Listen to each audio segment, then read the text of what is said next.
तीन बहनों की लालची भाभी। करिश्मा, रेशमा और मनीषा तीन बहनें हैं। उनका एक भाई भी है, मयंक। मयंक अपनी बहनों को बहुत प्यार करता है, लेकिन मयंक की पत्नी सविता इस मामले में मयंक से बिल्कुल ही अलग है। वो अपनी ननदों का जितना बुरा कर सकती है उतना बुरा करती ही रहती है और अपनी ननदों पर हुक्म भी चलाती है। करिश्मा, करिश्मा, तुमने अभी तक नाश्ता नहीं बनाया? तुम्हारे भैया को ऑफिस जाने में देर हो रही है। हाँ भाभी, बस अभी बनाती हूँ। करिश्मा, तुम ये ढीलापन छोड़ दो। कल को पराये घर जाना है। वहाँ अगर तुम इस तरह से काम करोगी तो लोग क्या कहेंगे कि माँ ने और भाभी ने कुछ सिखाया नहीं। और तुम्हारी दोनों बहनें कहाँ हैं? अब रेशमा मार्केट गई है और मनीषा सो रही है। क्या? सुबह के 8 बज रहे हैं और ये महारानी अभी भी सो रही है? ये कहते हुए सविता अपनी सास दुर्गा देवी के पास जाती है। माँ जी, देख रही हो अपनी बेटियों के तौर तरीके? क्या हुआ बहू, सुबह सुबह क्या कर दिया मेरी बेटियों ने? अरे एक तो अभी अभी उठकर किचन में गई है, दूसरी सुबह सुबह बाहर चली गई और तीसरी अभी तक सो रही है। क्या करूं मैं इन तीनों का? मैं तो परेशान हो गई हूँ। जा जाकर उठा उसे और रेशमा से मैं बात करती हूँ। सविता सीधा मनीषा के कमरे में जाती है और उससे कहती है, महारानी जल्दी उठो, सूरज सर पर आ गया है। भाभी थोड़ी देर और सोने दो ना, मैं रात को लेट सोई थी। वो क्या ना, यूनिट टेस्ट चल रहे हैं। शराफत से उठती है या नहीं, या फिर पानी की भरी बाल्टी डालूं तेरे ऊपर? नहीं नहीं भाभी, मुझे बिस्तर में नहीं नहाना, उठती हूँ मैं। मनीषा जल्दी से उठकर बाथरूम में चली जाती है। सभी आराम से बैठकर नाश्ता कर रहे होते कि तभी रेशमा बाजार से हाथ में सामान लिए आ जाती है। रेशमा को देखते ही सविता उस पर बरस पड़ती है। लो, आ गई महारानी। ऐसा भी क्या सामान लाना था जो सुबह आंख मलते ही बाजार की तरफ रवाना हो गई? भाभी, कल आप ही तो चीख रही थी कि घर का सारा सामान मुझे ही लाना पड़ता है, घर में किसी को भी किसी काम से कोई लेना देना नहीं है। अब मैं बाजार जाकर सामान ले आई तो आपको इस बात से भी तकलीफ हो रही है? देख रही हो माँ जी, अपनी बेटी की जुबान कैंची से भी तेज चलती है। और मयंक, आप तो कुछ कहेंगे नहीं अपनी लाडली बहन को। रेशमा, अपनी भाभी से ऐसे बात नहीं करते। चलो माफी मांगो। भैया, मैं क्यों माफी मांगू? आप भाभी से बोलिए ना कि हम पर कम हुक्म चलाया करे। हम इस घर की बेटियां हैं और आपकी पत्नी की ननद है, नौकरानी नहीं। लो कर लो बात। इनकी भलाई के लिए कुछ भी बोलो तो इन्हें बुरा लग जाता है। इस घर में यही इज्जत है मेरी। देख लो माँ जी, आपकी बेटी किस लहजे में मुझसे बात कर रही है। सविता वहाँ से चली जाती है। मयंक को बहुत गुस्सा आता है, वो भी वहाँ से चला जाता है। फिर करिश्मा रेशमा को समझाती है। रेशमा, तुम्हें भाभी से माफी मांग लेनी चाहिए थी ना।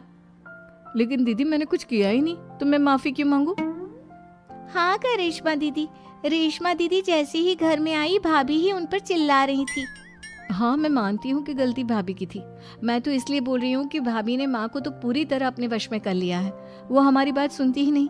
मयंक भैया हमारे लिए हमेशा खड़े रहते हैं, इसलिए उनकी बात का मान तो तुम्हें रखना चाहिए था ना। कोई फायदा नहीं दीदी, कुछ दिनों की बात और है, भाभी उन्हें भी हमारे खिलाफ भड़का देंगी। फिर वो भी माँ की तरह हमारी किसी बात का विश्वास नहीं करेंगे। इसी तरह सविता अपनी तीनों ननदों को किसी न किसी बात पर परेशान करती रहती थी। एक दिन मयंक अपनी तीनों बहनों के लिए गिफ्ट लाया। करिश्मा, ये तुम्हारे लिए हार का सेट। रेशमा, तुम्हारे लिए सुंदर सी ड्रेस। और मनीषा, तुम्हें किताबें पसंद है ना, तुम्हारे लिए किताबें लाया हूँ। थैंक यू भैया। थैंक यू भैया। थैंक यू भैया। करिश्मा, तुम्हारा नेकलेस कितना सुंदर है। ये भैया कहाँ से ले आए होंगे? मैंने भैया को 3 दिन पहले फोन पर ये डिजाइन दिखाया था और आज भैया ये ले आए। सविता तो अपनी ननदों के गिफ्ट्स देखकर जल गई और करिश्मा का नेकलेस तो उसे भी बहुत पसंद आया था। अपनी बहनों के लिए कितना अच्छा नेकलेस लेकर आए हैं, मुझे कभी कोई गिफ्ट नहीं दिया। मैं आज ही ये हार चुरा लूंगी। रात में सविता करिश्मा का हार चुरा लेती है और इसी तरह उसे अपनी ननदों की जो भी चीज अच्छी लगती वो उसे मांगती नहीं, बल्कि रात के अंधेरे में चुरा लेती। इसी तरह दिन बीतते गए और सविता ने मयंक के दिल में भी उसकी बहनों के लिए नफरत पैदा कर दी। एक दिन मयंक ने करिश्मा और रेशमा के लिए रिश्ता देखा और ये बात उसने घर में सबको बताई। माँ, करिश्मा और रेशमा के लिए बहुत अच्छा रिश्ता आया है। वो लोग कल इन्हें देखने आ रहे हैं। आप और सविता मिलकर सारी तैयारी कर लेना। ये सुनकर करिश्मा और रेशमा खुश हो जाती हैं, लेकिन सविता सोचती है, अगर इन दोनों बहनों की शादी हो गई तो घर और बाहर का काम कौन करेगा? मनीषा तो एक नंबर की कामचोर है, उससे तो किसी बात की उम्मीद लगाना ही बेकार है। मुझे इस शादी को रोकना होगा।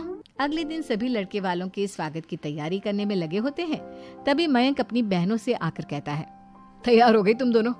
देखो दोनों लड़के बहुत अच्छे हैं, मैं कोई कसर नहीं छोड़ना चाहता, इसलिए तुम उनके सामने अच्छे से बिहेव करना और अपनी भाभी से लड़ने मत लग जाना। करिश्मा, तुम वो नेकलेस पहन लो ना जो मैं तुम्हारे लिए लाया था। भैया मैं बहुत देर से वो नेकलेस ढूंढ रही हूँ, लेकिन मुझे मिल ही नहीं रहा। क्या तुमने नेकलेस खो दिया? तुम्हें पता भी है वो कितना महंगा था? तुम कोई काम ढंग से नहीं कर सकती। मयंक गुस्से में वहां से चला जाता है। थोड़ी देर बाद लड़के वाले भी आ जाते हैं। वो दोनों बहनों को पसंद कर लेते हैं और रिश्ता पक्का हो जाता है। लेकिन सविता के दिमाग में तो कुछ और ही खिचड़ी पक रही थी। वो पंडित जी के पास करिश्मा की कुंडली लेकर जाती है और उन्हें पैसे देकर करिश्मा की कुंडली बदलवा देती है। जब लड़के वालों के पास करिश्मा की कुंडली जाती है तो वो दुर्गा को फोन करते हैं। बहन जी, हमने करिश्मा की कुंडली अपने पंडित जी को दिखाई थी। आपकी बेटी की कुंडली नहीं बल्कि दोषों का पिटारा है। देखिए, मैं और मेरे पति इन सब बातों में बहुत विश्वास करते हैं, इसलिए हम आपकी बेटी से अपने बेटे की शादी नहीं करा सकते। इस तरह करिश्मा का रिश्ता टूट जाता है और सभी घर वालों को बहुत दुख होता है। अब कविता सोचती है, चलो करिश्मा का तो रिश्ता टूट गया, अब रेशमा का भी रिश्ता तोड़ना है। क्या करूं? अब सविता आवाज बदलकर किसी अननोन नंबर से रेशमा के होने वाले ससुराल में फोन करती है। हेलो, मैं कौन हूँ कौन नहीं ये आपके लिए जानना जरूरी नहीं। बस इतना सुन लो कि रेशमा का 2 साल से किसी के साथ अफेयर चल रहा है। बस रेशमा का रिश्ता तोड़वाने के लिए सविता का इतना कहना काफी था। अब रेशमा का भी रिश्ता टूट गया। मयंक और दुर्गा देवी ने रेशमा को खूब खरी खोटी सुनाई और उससे बार बार उस लड़के के बारे में पूछने लगी। आप दोनों मुझे क्यों परेशान कर रहे हो? अरे कोई लड़का होगा मेरी लाइफ में तो मैं बताऊंगी ना, जब कोई है ही नहीं तो कहाँ से लाऊं मैं कोई लड़का? तो तेरे होने वाले ससुराल वालों को फोन किसने किया था?